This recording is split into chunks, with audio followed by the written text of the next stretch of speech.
بسم اللہ الرحمن الرحیم۔ تمام دوستوں کو السلام علیکم۔ امید ہے سب خیریت سے ہوں گے۔ آج ہم باب نمبر 5 کا قصہ نمبر 9 بیان کریں گے۔ حضرت خبیب رضی اللہ تعالی عنہ کا قتل کے وقت نماز پڑھنا اور زید و عاصم رضی اللہ تعالی عنہ کا قتل۔ تو ابھی تک آپ نے میرے چینل سبسکرائب نہیں کیا تو چینل کو سبسکرائب کریں، لائک کریں اور بیل آئیکن کو پریس کریں تاکہ آنے والی تمام ویڈیوز آپ سب بھائیوں تک پہنچ سکے۔ تو ابھی اسی کے ساتھ آغاز کرتے ہیں۔ احد کی لڑائی میں جو کافر مارے گئے تھے ان کے عزیزوں میں انتقام کا جوش زور پر تھا۔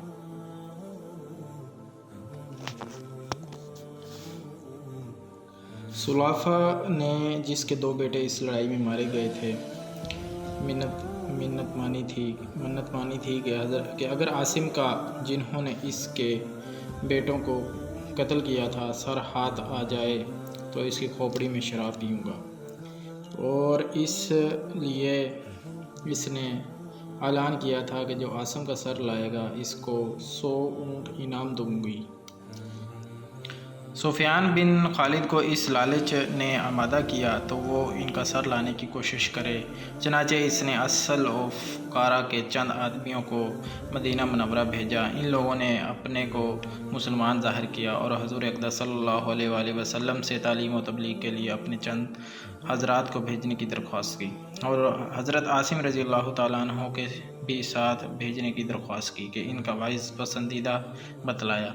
چنانچہ حضور صلی اللہ علیہ وآلہ وسلم نے 10 آدمیوں کو اور بعض روایات میں 6 آدمیوں کو ان کے ساتھ کر دیا، جن میں حضرت عاصم رضی اللہ تعالیٰ عنہ بھی تھے۔ راستہ میں جا کر ان کو لے جانے والوں نے بد عہدی کی اور دشمنوں کے مقابلہ کے لیے بلایا، جو 200 آدمی تھے۔ ان میں سے 100 آدمی بہت مشہور تیر انداز تھے، اور بعض روایات میں آتا کہ حضور صلی اللہ علیہ وآلہ وسلم نے ان حضرات کو مکہ والوں کو خبر لانے کے لیے بھیجا تھا۔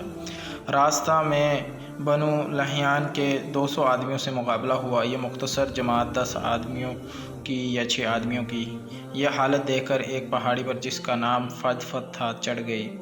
کفار نے کہا کہ ہم تمہارے خون سے اپنی زمین رنگنا نہیں چاہتے، صرف اہل مکہ سے تمہارے بدلہ میں کچھ مال لینا چاہتے ہیں۔ تم ہمارے ساتھ آ جاؤ، ہم تم کو قتل نہ کریں گے۔ مگر انہوں نے کہا کہ ہم کافر کے عہد میں آنا نہیں چاہتے، اور ترکش سے تیر نکال کر مقابلہ کیا۔ جب تیر ختم ہو گئے تو نیزوں سے مقابلہ کیا۔ حضرت عاصم رضی اللہ تعالیٰ عنہ ساتھیوں سے جوش میں کہا تھا کہ تم سے دھوکہ کیا گیا، مگر گھبرانے کی بات نہیں، شہادت کو غنیمت سمجھو، تمہارا محبوب تمہارے ساتھ ہے اور جنت کی حوریں تمہاری منتظر ہیں۔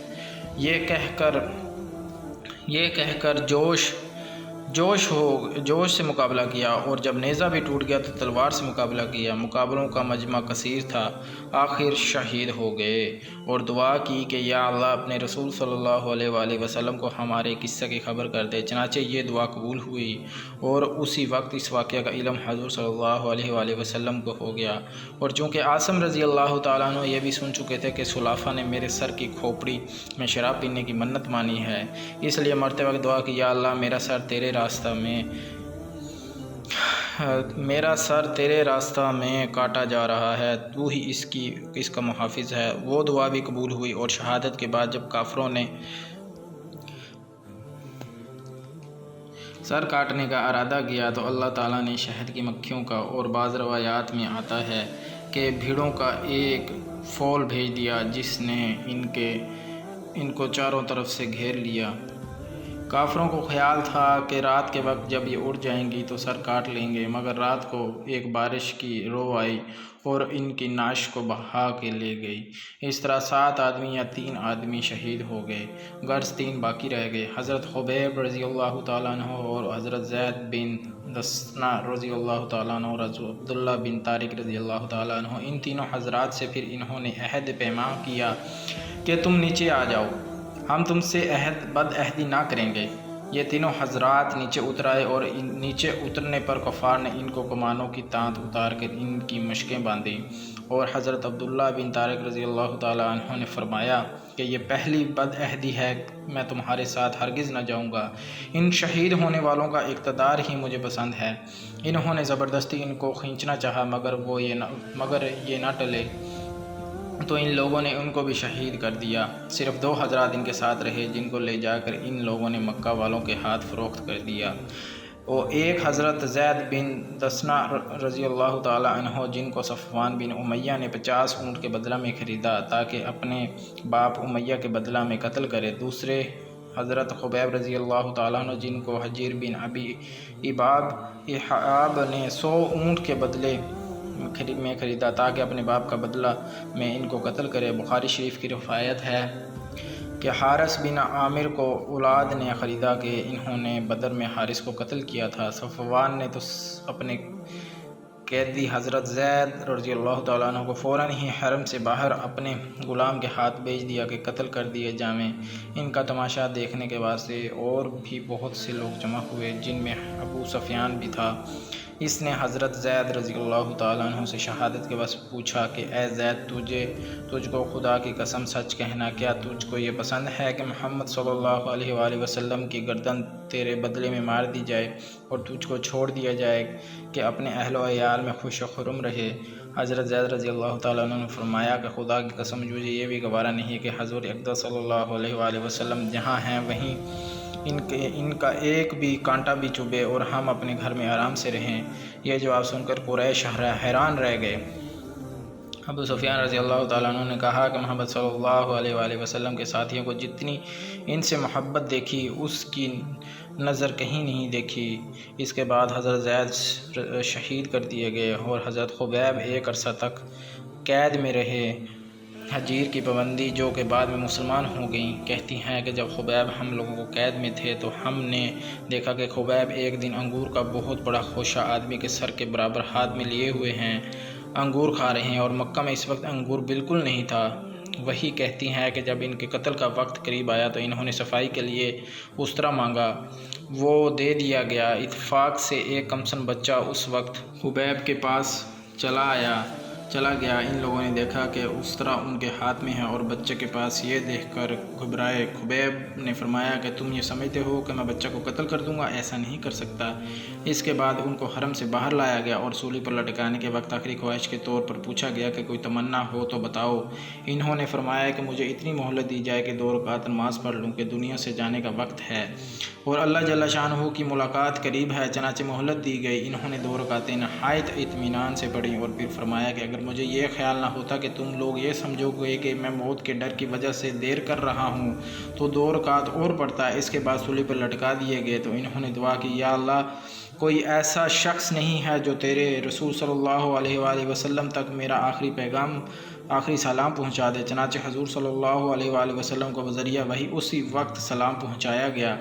حضور صلی اللہ علیہ وآلہ وسلم نے وعلیکم السلام یا خبیب اور ساتھیوں کو اطلاع فرمایا کہ خبیب کو قریش نے قتل کر دیا۔ حضرت خبیب رضی اللہ تعالیٰ عنہ کو جب سولی پر چڑھایا گیا تو 40 کافروں نے نیزے لے کر چاروں طرف سے ان پر حملہ کیا اور بدن کو چھلنی کر دیا۔ اس وقت کسی نے قسم دے کر یہ بھی پوچھا کہ تم یہ پسند کرتے ہو کہ تمہاری جگہ محمد صلی اللہ علیہ وآلہ وسلم کو قتل کر دیں اور تم کو چھوڑ دیں؟ انہوں نے فرمایا کہ واللہ العظیم، مجھے یہ پسند نہیں کہ میری جان کے فدیہ میں ایک کانٹا بھی حضور صلی اللہ علیہ وآلہ وسلم کو چبھے۔ فائدہ میں حضرت لکھتے ہیں، ویسے تو ان قصوں کا ہر لفظ عبرت ہے، لیکن اس قصہ میں 2 چیزیں خاص طور پر قابل قدر اور قابل عبرت ہیں۔ ان حضرات کی نبی اکرم صلی اللہ علیہ وآلہ وسلم کے ساتھ محبت و عشق کی اپنی جان جائے اور اس کے بدلہ میں اتنا لقد کہنا بھی گوارا نہیں کہ حضور صلی اللہ علیہ وآلہ وسلم کو کسی قسم کی تکلیف معمولی سی بھی پہنچ جائے، اس لیے کہ حضرت خبیب رضی اللہ تعالیٰ عنہ سے صرف زبان ہی سے کہلانا چاہتے تھے اور صرف زبان ہی سے کہنا ہی تھا، ورنہ بدلہ میں حضور صلی اللہ علیہ وآلہ وسلم کو تکلیف پہنچانے پر تو ان کے کفار کو بھی قدرت نہ تھی، بلکہ وہ لوگ خود ہی ہر وقت تکلیف پہنچانے کی کوشش میں رہتے تھے، جس میں بدلہ بے بدلہ سب برابر تھے۔ دوسری چیز نماز کی عظمت اور اس کی شغف کی ایسی آخری وقت میں عام طور پر بیوی بچوں کو آدمی یاد کرتا ہے، صورت دیکھنا چاہتا ہے، پیغام و سلام کہتا ہے، مگر ان حضرات کو پیغام و سلام دینا تو حضور صلی اللہ علیہ وسلم کو اور آخری تمنا ہے تو 2 رکعت نماز کی۔ تو یہ تھے جی حضرت خبیب رضی اللہ تعالیٰ عنہ کے قتل کے وقت نماز پڑھنا اور زید و اسم کا قتل۔ تو اللہ پاک ہمیں عمل کرنے کی توفیق عطا فرمائے، اس قصے سے سبق آموز کرنے کی توفیق عطا فرمائے، اور ان جیسی بھی حضور صلی اللہ علیہ وسلم سے محبت کرنے کی توفیق دے۔ تو کس قدر انہوں نے نماز کے پیچھے اور صلی اللہ علیہ وسلم کے پیچھے کس قدر فدا تھے، اور کس قدر انہوں نے قربانیاں دیں، اپنی جان کا نذرانہ پیش کیا۔ اللہ پاک ان پر اپنی کروڑوں رحمت و برکتیں نازل فرمائے۔ اور ابھی تک آپ نے میرا چینل سبسکرائب نہیں کیا تو میرے چینل کو سبسکرائب کریں، لائک کریں اور بیل آئیکن کو پریس کریں، تاکہ آنے والی تمام بہترین سے بہترین جو ہے اسلامی قصے جو کہ ہمارے لیے عبرت کا باعث ہیں، اور ایک ایک لفظ ان کا عبرت کا باعث ہے، تو وہ ہم تک آپ تک پہنچتے رہیں اور مجھ تک بھی۔ اور اسی کے ساتھ اجازت دیں، اللہ حافظ۔